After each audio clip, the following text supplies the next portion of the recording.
Good morning, student. Today I am going to teach you chapter 9 MOM in orbit. MOM in orbit means Mars orbiter mission in orbit. So Mars का बच्चों आप जैसा कि जानते हैं Mars means यानी मंगल ग्रह। ऑर्बिट से क्या मतलब होता है कि ऑर्बिट किसी भी चीज़ की परिक्रमा लगाना या चक्कर लगाना है ना। तो ग्रह जो होते हैं कोई भी, जैसे हम स्पेस में किसी भी चीज़ को भेजते हैं है ना, तो वो क्या रहता है कि सीधे डायरेक्टली नहीं जाता है कि क्योंकि वहाँ पे देखा जाए तो वहाँ जो अंतरिक्ष में क्या रहता है, ग्रहों पर क्या रहता है कि वहाँ पे ग्रेविटेशनल फोर्स नहीं रहता है, ग्रेविटी नहीं रहती। अब ये चीज़ ग्रेविटी आप आगे जाके पढ़ेंगे साइंस में। तो कोई भी जैसे कोई भी मार्स है, अर्थ है या कुछ भी है तो वो रोटेट होते हैं है ना। तो देखते हैं इसमें क्या है। Here some more information about space exploration. Artificial satellite like the Mars orbiter mission are objects that we place in orbit around a planet. Satellite can be useful in lots of ways. Communication satellite helps us talk over the phone, watch TV and use the internet, and weather satellite help us predict the weather and sometimes prepare for natural disaster. क्या रहता है कि यहाँ पे कुछ space की information में हमें आर्टिफिशियल सैटेलाइट्स जो होते हैं वो बहुत मदद करते हैं प्लैनेट्स के बारे में जानने के लिए। यहाँ तक कि आजकल आप मोबाइल फ़ोन का यूज़ करते हैं, आप और हम सभी लोग, तो वो कैसे पॉसिबल है? आर्टिफिशियल सैटेलाइट से। और टीवी देखते हैं तो वो भी इसी चीज़ से पॉसिबल है। इंटरनेट अगर हम यूज़ करते हैं फ़ोन में, लैपटॉप में या किसी भी चीज़ में, तो वो भी इसी आर्टिफिशियल सैटेलाइट से। और यहाँ तक कि मौसम की जानकारी कि कब बारिश होगी, कोई भी नेचुरल डिज़ास्टर हो सकता है या नहीं हो सकता है, ये सब हमें आर्टिफिशियल सैटेलाइट से पॉसिबल होता है।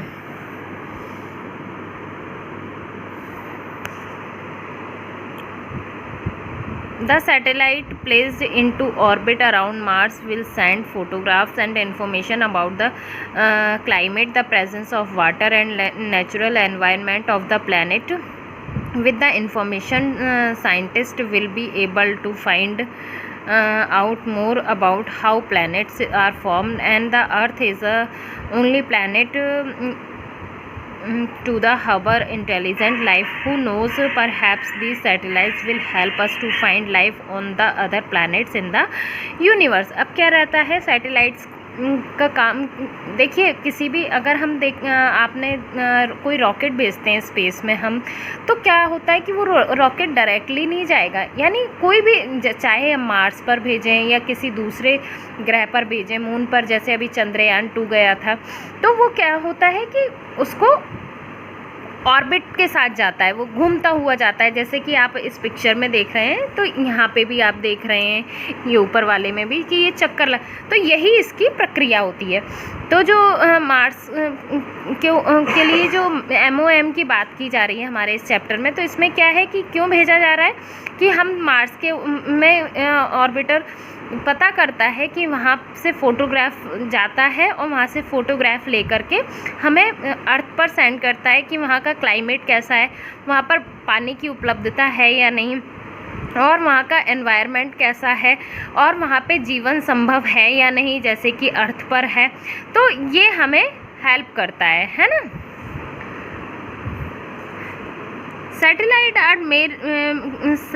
are carried into space using rocket that fall back to the earth after they launch the satellite into space. तो सैटेलाइट्स पर देखा जाता है, सैटेलाइट्स को कहाँ से कैरी किया जाता है? स्पेस में रॉकेट के थ्रू उनको भेजा जाता है। और कहाँ से? अर्थ से ही तो भेजा जाएगा। चलिए हम आगे देखते हैं इस चैप्टर के बारे में।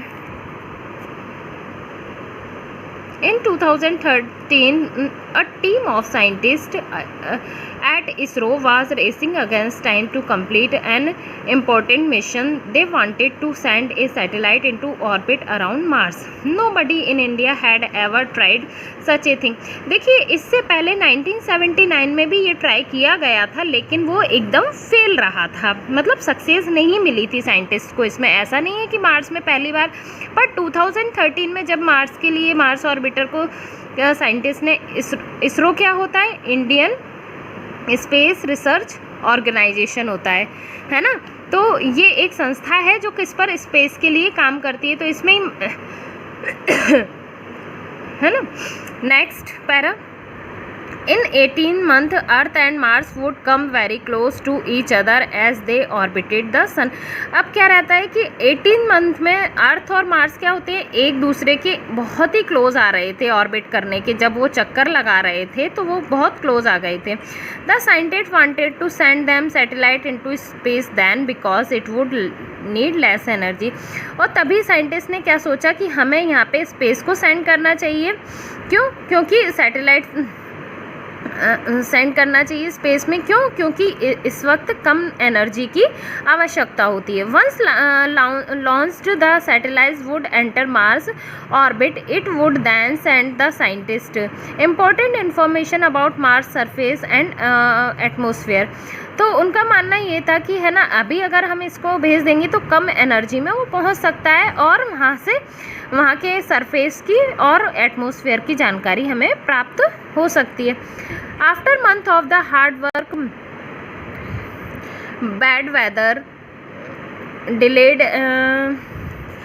delayed the launch by 5 days. Everyone was very nervous indeed. अब क्या हुआ कि बैड वेदर की वजह से, बहुत हार्ड वर्क की वजह तो था ही, पर बैड वेदर की वजह से 5 डेज़ ये डिले हुआ।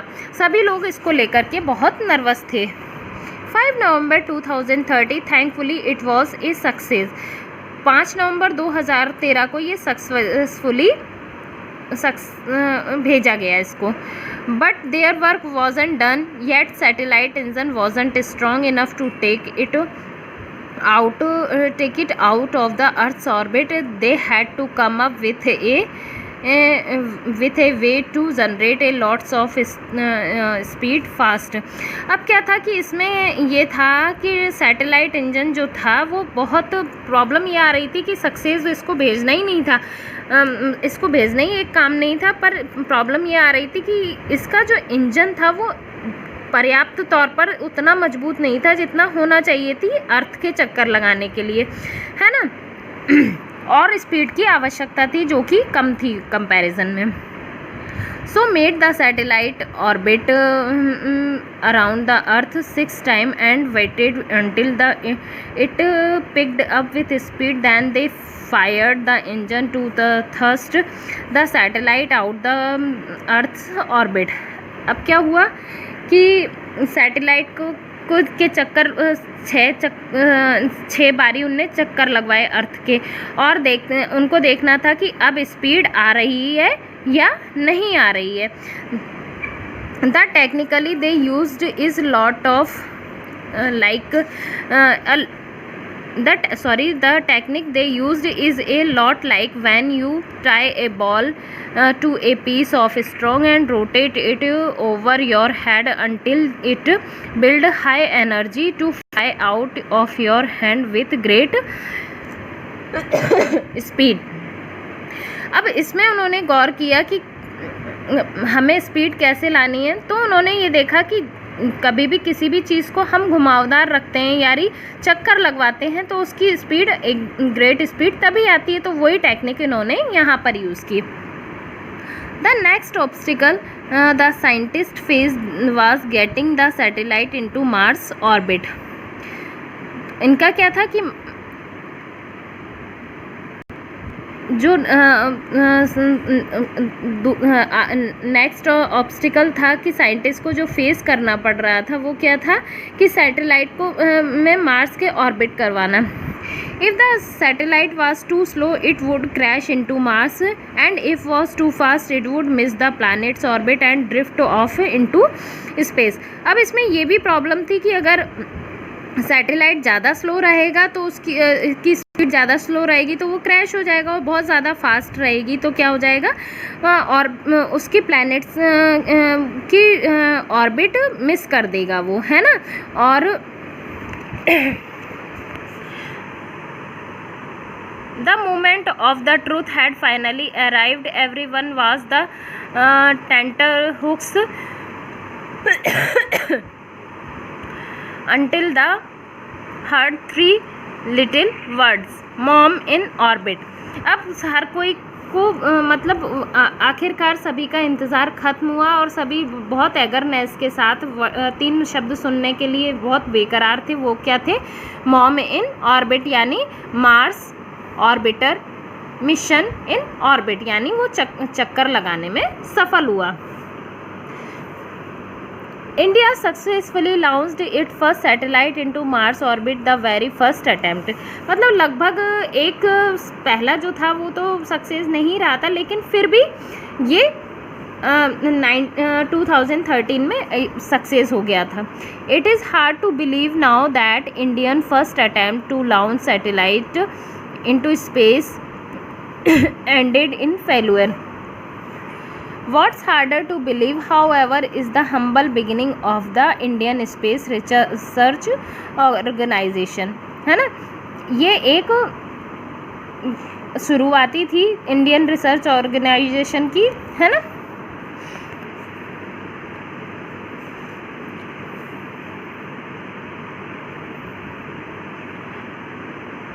Perhaps the hardest thing to believe that India is today one of the most important space port in the world. आज के टाइम में क्या है, देखा जाए तो स्पेस पोर्ट के मामले में वर्ल्ड में one of the most important country है हमारा देश।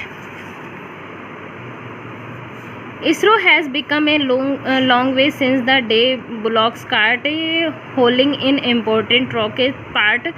They built one of the most reliable rocket ship, developed a space program from scratch, and even launched 104 satellites simultaneously. And one who knows, maybe someday it might be up to the lead us to the stars. तो इसमें क्या है, इसरो की बहुत बड़ी भूमिका रही है।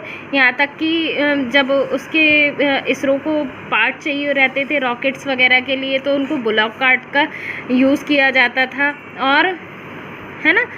तो आज तो हम फिर भी बहुत अच्छी स्थिति में आ गए हैं। तो ये था आज का चैप्टर हमारा। Thank you, have a good day, stay home, stay safe, thank you, bye bye.